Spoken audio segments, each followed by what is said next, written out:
Un saludo para todas las personas que se acerquen a observar este video. Bueno, en esta ocasión voy a hablar acerca del trasfondo espiritual que hubo en la Alemania que fue dirigida entre 1933 y 1935. Hubo un dictador y líder en esta época, del cual no voy a dar su nombre, pero imagino que ustedes podrán deducir de quién se trata. Su nombre de pila, pues Adolfo. Y voy a hablar así, Adolfo. Adolfo en 1921 fue presidente del Partido Nacional Socialista Obrero Alemán, canciller de Alemania en 1933 y dictador y líder de esta nación en 1934. El nuevo orden de este líder incluía, primero, inculcar la idea de que los alemanes eran la raza superior aria. Segundo, la preservación de la pureza racial mediante el exterminio de los judíos y otros pueblos que se consideraban por parte de él y sus secuaces como inferiores. Miremos el trasfondo oculto de esta ideología, por decirlo de alguna manera. Algunas personas que han estudiado el pasado del líder y las raíces de su Tercer Reich afirman que las figuras claves del partido del cual era líder en realidad practicaban la magia negra.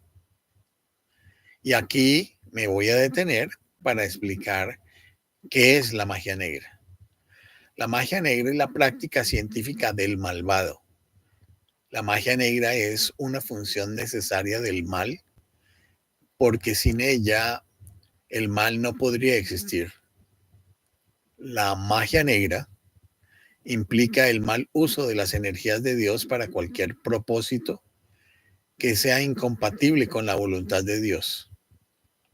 Se emplea para, 1, obtener control impío sobre las manifestaciones de Dios. Y 2, asegurar para el yo finito, entiéndase, el yo inferior,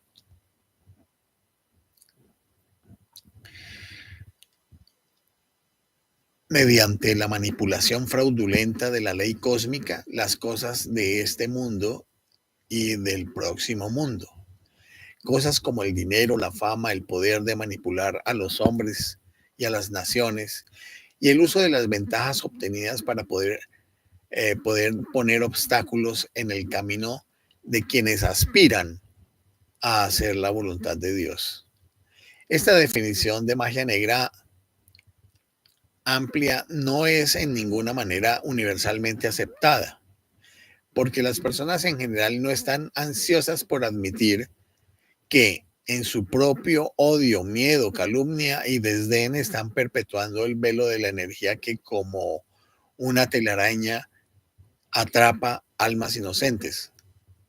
Esto también es magia negra, mucho.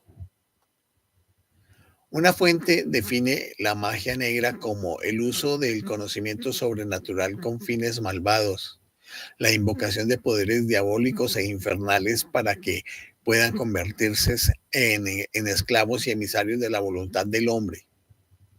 En resumen, la magia negra es una perversión de la ciencia mística legítima. La ciencia mística legítima es esa relación directa del alma con la fuente superior, con Dios. Este arte y práctica de la magia negra que lo acompañan se remontan a la época de los antiguos egipcios y persas, desde los griegos y hebreos hasta el periodo en que alcanzó su apogeo en la Edad Media, formando así una cadena ininterrumpida, pues la magia medieval se puede encontrar en ella la perpetuación de los ritos populares del paganismo. Los dioses antiguos se habían convertido en demonios, sus orgías de misterios, su brujería de adoración.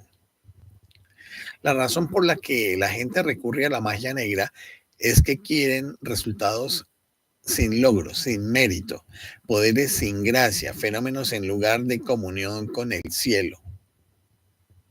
No satisfechos con ser simplemente el hijo amado, se niegan a entregar el ego, su yo inferior, y quieren controlar las fuerzas para ser considerados sabios. Son demasiado orgullosos para ver que sus talentos no son los suyos, sino son los talentos del Creador que están mal usando, que Él ha dado y que puede también quitar. Entendido esto, entonces sabemos que los miembros del partido que dirigió a Alemania entre 1933 y 1945 practicaban la magia negra. El propio líder relata que los años de su juventud, de 1909 a 1913, fueron los años más esenciales y productivos de su vida, durante los cuales aprendió todo lo que necesitaba saber para asumir el papel del liderazgo en el partido que dirigió a Alemania en esa época, de 1933 a 1945. Durante ese periodo experimentó con drogas e hizo un estudio profundo del ocultismo medieval y de los rituales de magia. Se dice que todos los miembros clave de este partido nacional socialista alemán formaron parte de una sociedad oculta conocida como el Grupo Thule.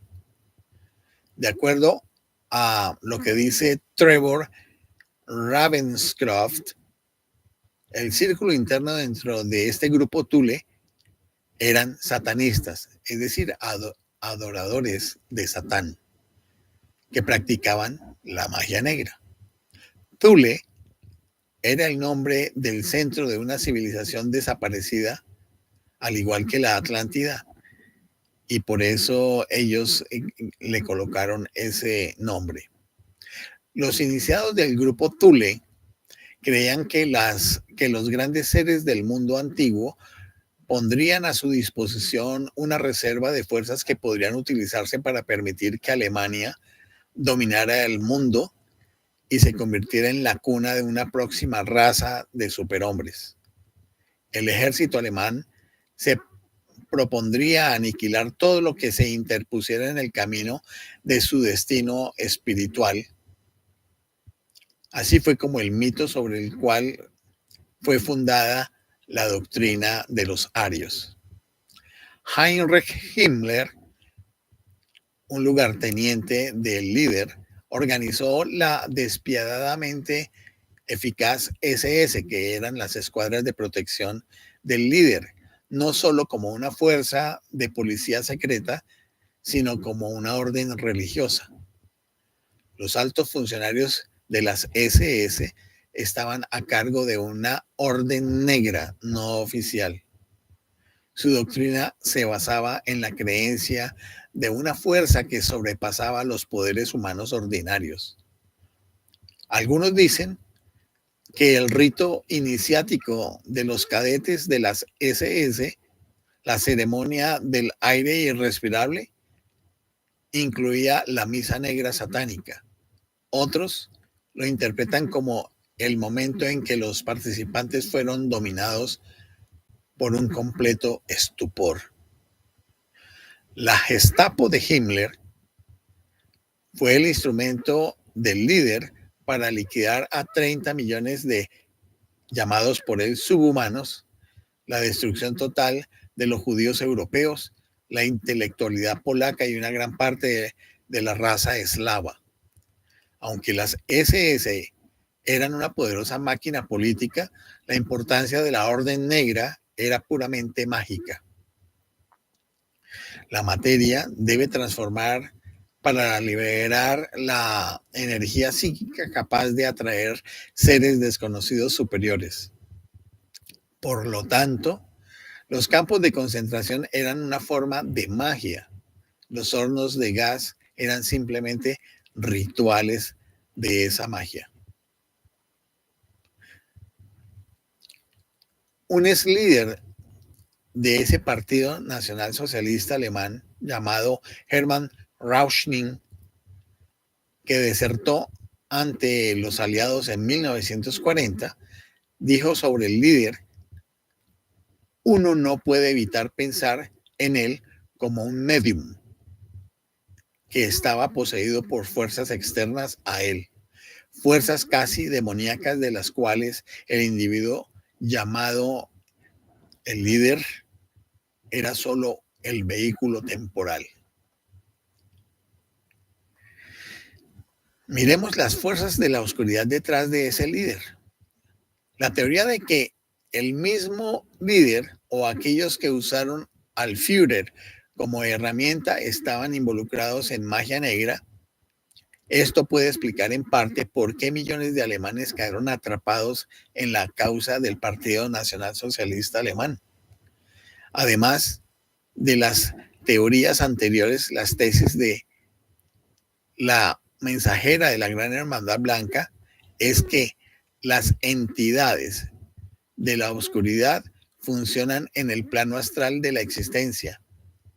Y hay allí una falsa jerarquía que organiza las fuerzas malévolas de la antiluz contra los propósitos de la luz de Dios que se dan a través de la Gran Hermandad Blanca, de la cual ya hemos hablado en este canal.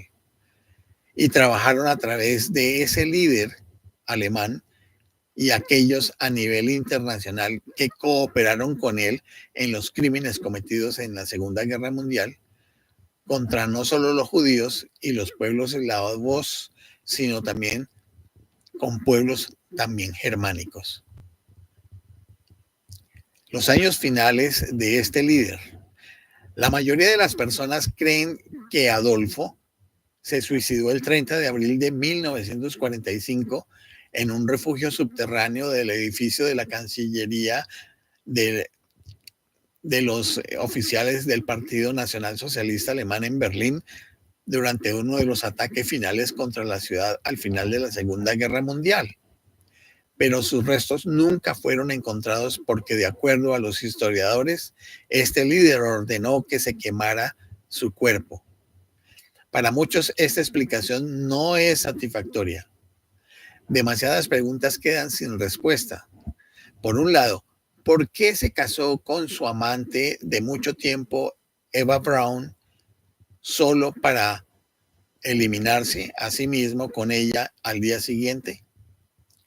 Es bien sabido que la mayor parte de la población alemana que está fuera de Alemania se concentra en América del Sur. Según el autor Paul Manning, ciertos miembros de la élite gobernante de Alemania se dieron cuenta de que iban a dar por finalizada la guerra.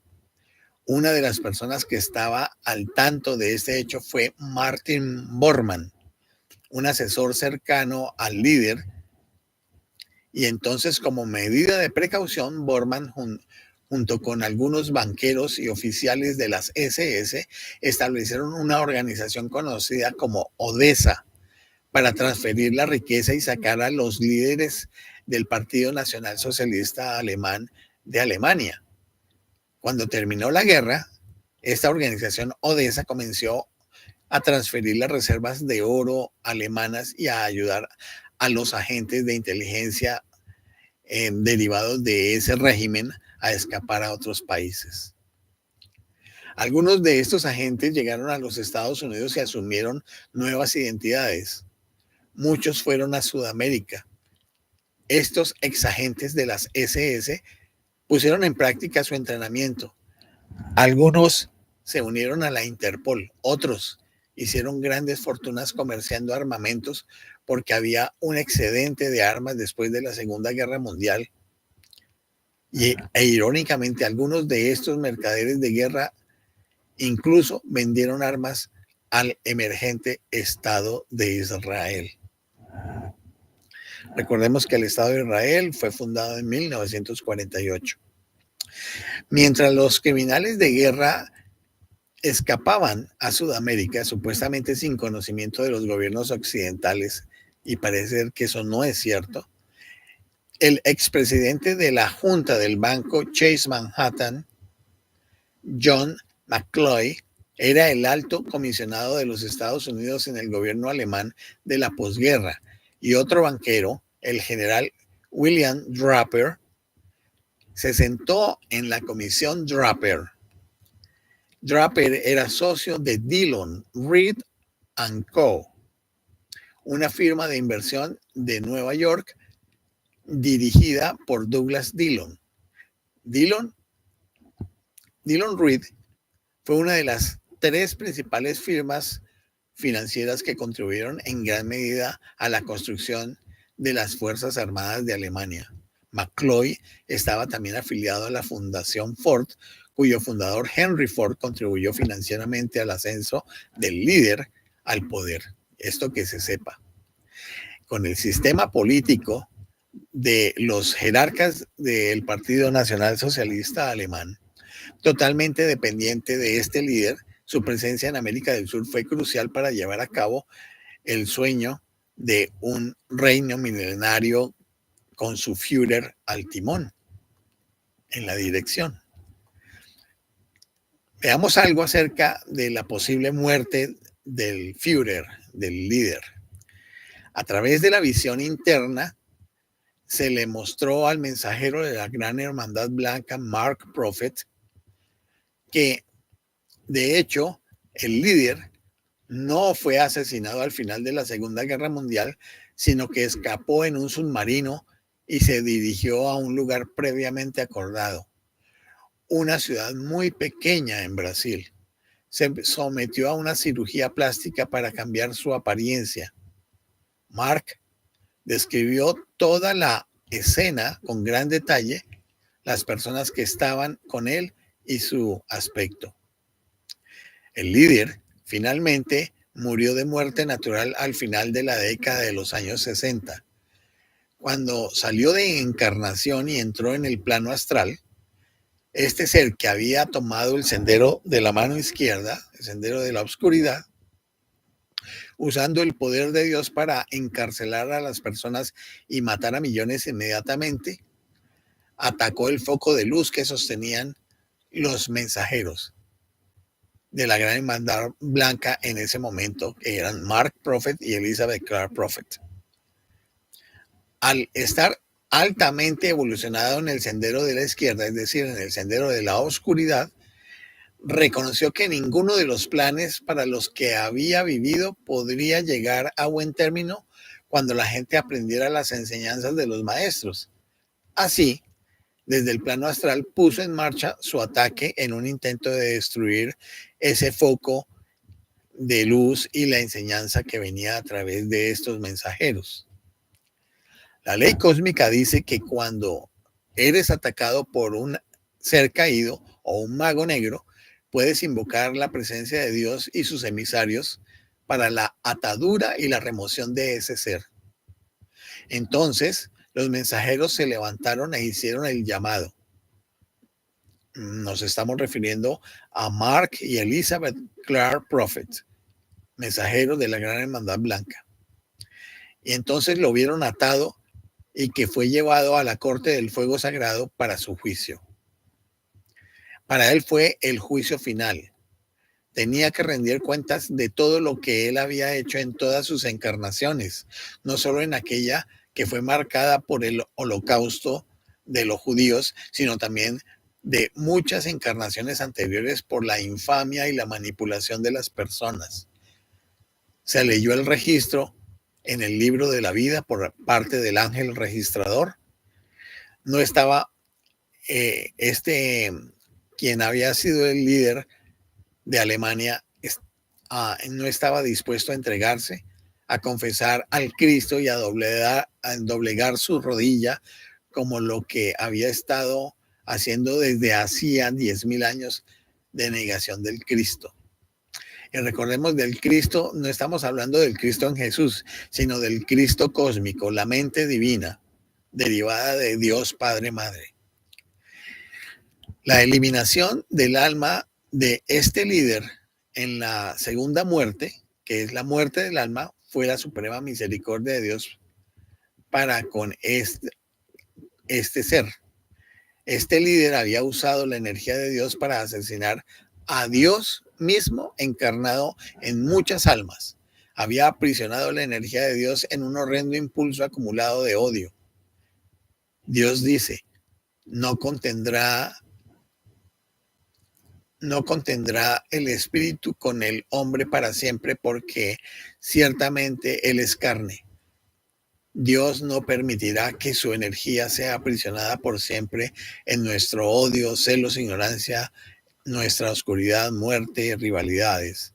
En cierto punto llega el momento en que el cuenco se rompe y esa energía debe regresar a la fuente. Y es así como pasando al fuego sagrado se produce la desintegración del alma de este ser que fuera el líder de Alemania en el proceso llamado segunda muerte. Espero que con esto que les he estado compartiendo se amplíe su comprensión espiritual acerca de muchos hechos que han ocurrido en el planeta y que tienen siempre un trasfondo espiritual. Por lo pronto, mi saludo, mi abrazo y bendición para todos los seres, todas las almas que hayan